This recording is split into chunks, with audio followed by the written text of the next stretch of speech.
What do you think about that rematch? Yeah, I I was just gonna ask you about that. I love it. I wanted that one. I didn't want Izzy. I would have fucking walked through Izzy.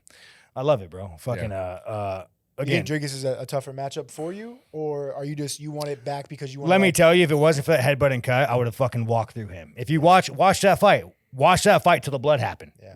I was living in the fucking Matrix, bro. I was fucking seeing everything. I was there. I text Eric literally right after, and I said 1-2-5, and he goes, "Yeah, me too." Yeah, watch. Yeah, That's and the reason why I lost 3 and 4 was the blood. Yeah. And I remember Ray Cepho fucking.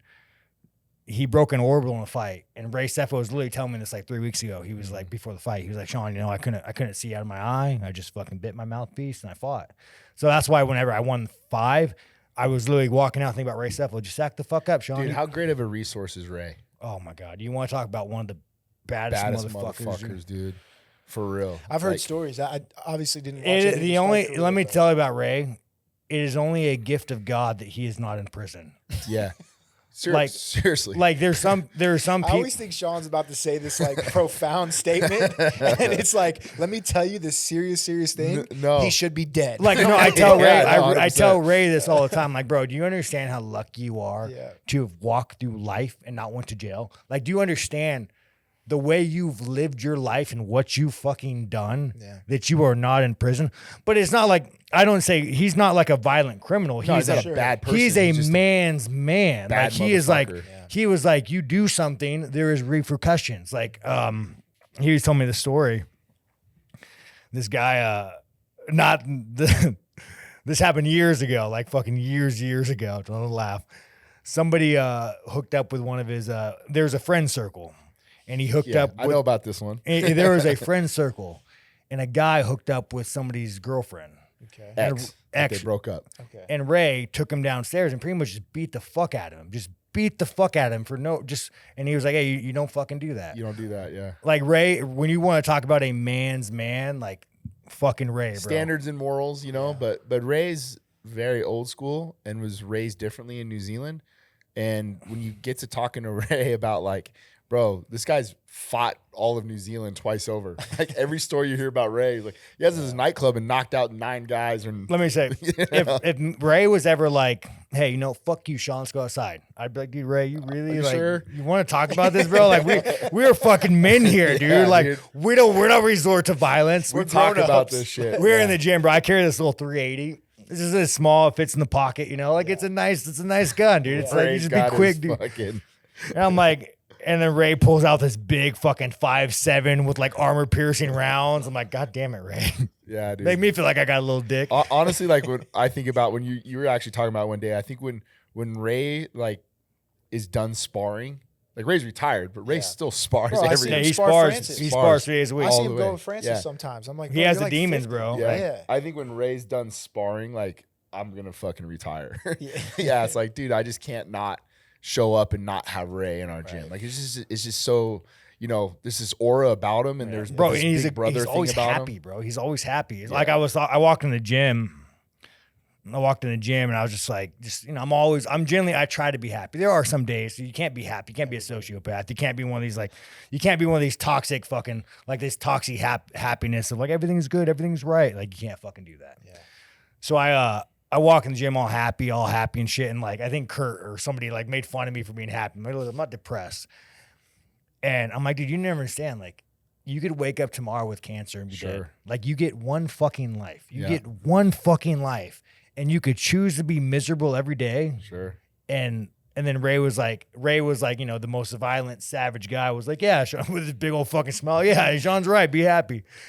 But it's like, fucking. Ray got me, like, in my opinion, a lot of ways, like a lot of things had to happen, but Ray was the first one that's like, yo, I want you to run my camp when Ray fought the World Series of Fighting. So Ray really opened a lot of doors for me. And then, I was just grappling, doing some things, and I never really knew how to hold pads. So it wasn't until Ray was like, I want you to show up every Tuesday and Thursday at 10 a.m. You're going to learn how to hold pads from me. And I was like, oh, shit. Okay. Damn. So because of Ray, that's why I really got into like learning how to hold pads. Yeah, and I got 6-time world champ K1 kickboxer Ray Cepho teaching me how to hold fucking pads. insane. Right? You think he's got better things to do in the morning at 10 a.m. Yeah. than this Yeah. slap dick fucking trying to hold pads for him? Dude, owe a lot to that guy. So he's big bro for sure. That's so dope. I want to touch on the fight just real quick. I know you say you can't wait for it. Is there a timeline? I don't that- care, man. I mean, yeah, I don't care. I'm always in He's shape. fat. I never stop training. I'm a little fat, dude. So, you know, go enjoy your belt, dude. Go show it off to your white friends in Africa for a little bit. You know, go hang out with the whites for a little bit in Africa and then enjoy. Let me What know.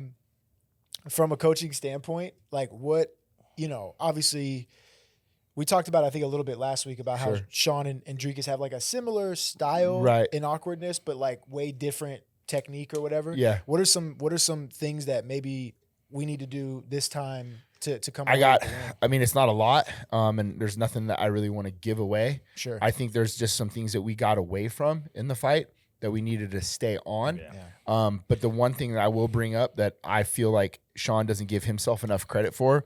So when Dricus took Sean down, there were some transitional grappling things that I want to see Sean implement a little bit more. So, you know, Sean never was really held down. We're never like taken down and laid on our back.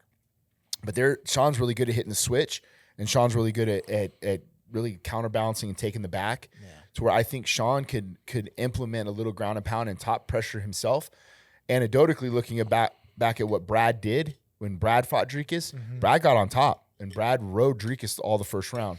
So I think Dricus is very good top side grappler, but I don't think he's that great off his back. Yeah. So I'm not saying we need to go and initiate the wrestling, but if the wrestling does happen, I think Sean can reverse those positions and get on top and create some havoc up there. What makes him effective? Because I text you last night. Dricus. Yeah, what makes Dricus effective? Because I text you last Just night. And I'm fights like, hard. dude, Yeah. Literally just he's fights like hard. a gnat at a barbecue. You know what I Right. mean? Like he's just like he won't go away. It's not that he's like has great defense or is a good. I mean, look at his striker. face after he fought. Like, Right. Right. So that's what I'm saying. Like, what makes him? Because He's just tough. He's just tough. that He's it? down. I mean, I actually, dude, like on a personal level, I like Dricus. I like him a lot too, bro. He's a good, solid guy. And I mean, I'm gonna make fun of him being a Dutch man and apartheid, but like I actually, I mean, him, even his coach after we fought, his coach invited me. He's like, come hunt with me in Africa. I'm like, I'm good, dude. But like, they're really good guys. He just fights hard, bro. yeah, he fights incredibly hard. He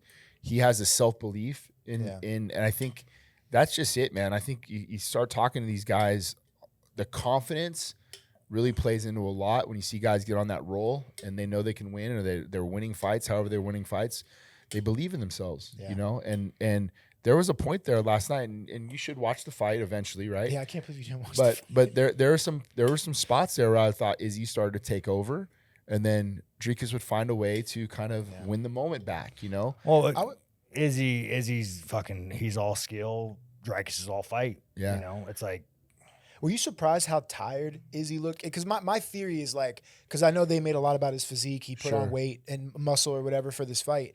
Were you surprised how tired he looked after the second It was round? interesting to see him in between rounds, because the in between rounds he didn't seem tired at all. You know what? I'll tell you what.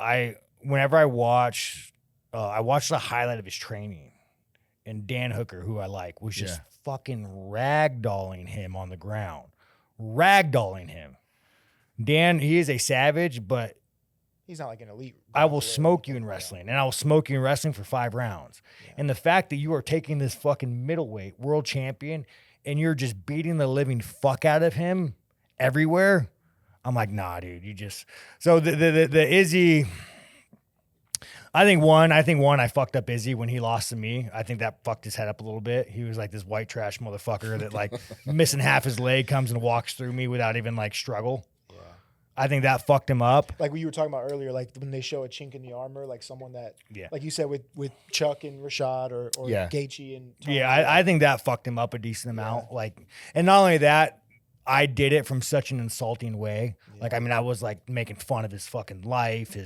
So you have somebody like me, like this kind of white trash motherfucker going. Not kind of.